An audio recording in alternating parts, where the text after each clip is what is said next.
Bienvenidos, queridos estudiantes, a una sesión más del área de ciencia y tecnología titulado Utilizo mis variables para crear una pregunta indagatoria y formular hipótesis, cuyo propósito del día de hoy es generar una pregunta de indagación e hipótesis tomando en cuenta la variable independiente y dependiente.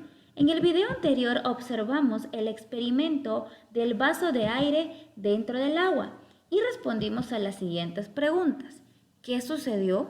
¿Por qué el agua no llegó a ingresar al interior del vaso? También identificamos a las variables independiente o causa, dependiente o efecto y a la variable interviniente, que es aquella que modifica el efecto. También en el video anterior observamos un ejemplo de variables donde se tenía como hecho o acontecimiento al llanto de un niño, donde la variable independiente causa es el sangrado de la nariz, la variable dependiente o efecto es pérdida de sangre.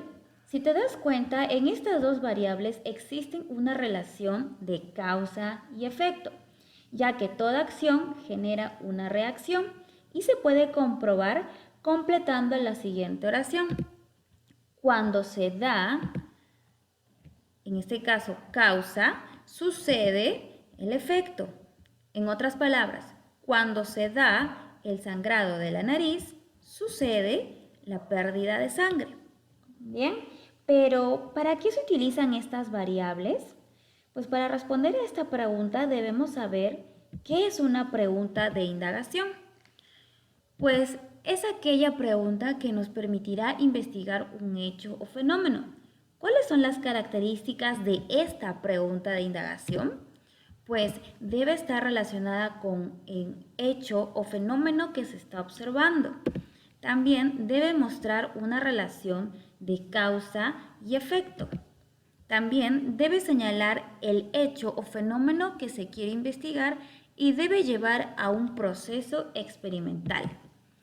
También las variables de la pregunta deben medirse y comprobarse. Ahora, esta pregunta de indagación lo podemos plantear de dos formas, ¿sí? La primera, ¿de qué manera variable independiente o causa influye en variable dependiente o efecto? O en todo caso podemos aplicar la segunda forma. ¿Hasta qué punto variable independiente o causa puede influir variable dependiente o efecto? Bien, ahora debemos saber o recordar también qué es una hipótesis, que también lo hemos trabajado en clases anteriores. Pues es un enunciado o tentativa de la explicación de un hecho o fenómeno. ¿Y cómo se redacta una hipótesis? Pues se redacta de la siguiente manera. Si variable independiente o causa, entonces variable dependiente o efecto. Bien, después de observar la clase, ahora vas a desarrollar la actividad número 1 respondiendo a las siguientes preguntas. ¿Qué es una pregunta de indagación? ¿Cuáles son las características de la pregunta de indagación?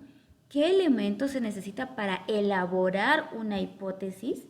¿Qué es una mezcla? ¿Qué es una sustancia? ¿El aire es una mezcla o una sustancia? ¿Por qué?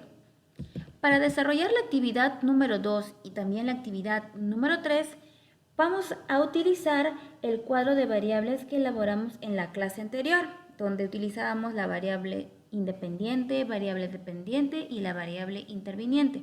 En este caso solamente vamos a utilizar las dos variables, variable independiente y la variable dependiente. Entonces, vamos a elaborar una pregunta de indagación del experimento del vaso de aire dentro del agua. Recuerda que para elaborar esta pregunta solo tienes dos opciones. Cualquiera de las dos lo puedes utilizar, no hay ningún problema.